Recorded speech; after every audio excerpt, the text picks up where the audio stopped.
100 બ્રાહ્મણને જમાડીને જેટલું પુણ્ય મળે એટલું જ પુણ્ય એક ભાણેજને જમાડવામાં મળે છે।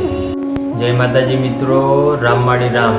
આજે આપણે જાણીએ કે જો તમે બારેજા જેવા ધામમાં જતા હોય તો આ વિડીયોને અવશ્ય જોજો। ખૂંખાર મેરડી માતાના સાનિધ્યના અંદર અલગ અલગ ભક્તોને અલગ અલગ સેવા કરવાનો લાવો મળે જ છે। તમારામાંથી ઘણા ખરા ભક્તોનો એવો પ્રશ્ન હશે કે અમને પણ માળીની સેવા કરવાનો યોગ થાય। તો મિત્રો, જો તમે ખૂંખાર મેરડી માતાને માનતા હોય તો ચેનલને સબસ્ક્રાઈબ કરી વિડીયોને લાઈક કરવાનું ના ભૂલતા।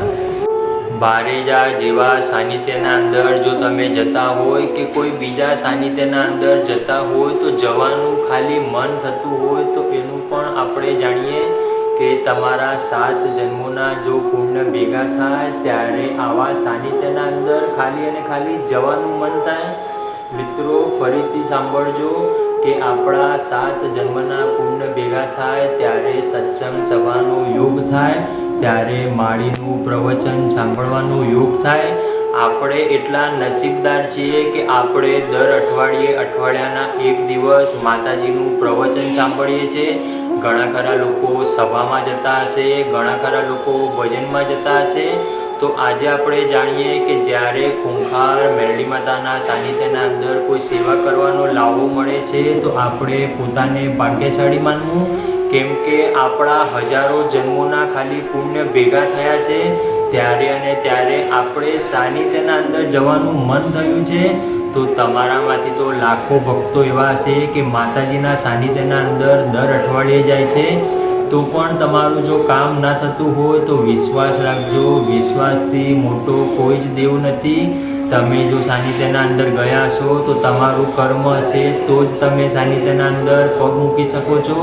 ઘણા ખરા સાનિધ્યના અંદર લોકો જતા જ હોય છે, એમનું પણ એવું સત્કર્મ છે, એના કારણે માતાજી ભગવાનના આશીર્વાદ તેમને પ્રાપ્ત થાય છે। માળીને પાણી પીવડાવવાની સેવા હોય કે ખૂંખાર મેરડી માતાના પગ દબાવવાની સેવા હોય, તમામ સેવા માળીએ તમામ ભક્તોને અલગ અલગ ભક્તોને મળતી જ હોય છે। જો તમને પણ આવી કોઈ સેવા મળતી હોય તો તમારું નસીબ માનજો।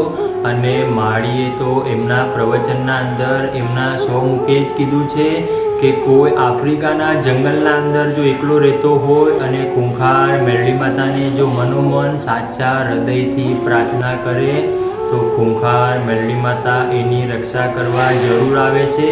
પણ આપણે વિશ્વાસ હજી સુધી દ્રઢ નથી કરી શક્યા, એટલા માટે આપણું કોઈ પણ સાનિધ્યના અંદર કામ નથી થતું। જે દિવસે ભક્તિનું ભાથું ભરાઈ જશે એ દિવસે ખરેખર આપણું જીવન પરિવર્તન થઈ જશે। જય માતાજી।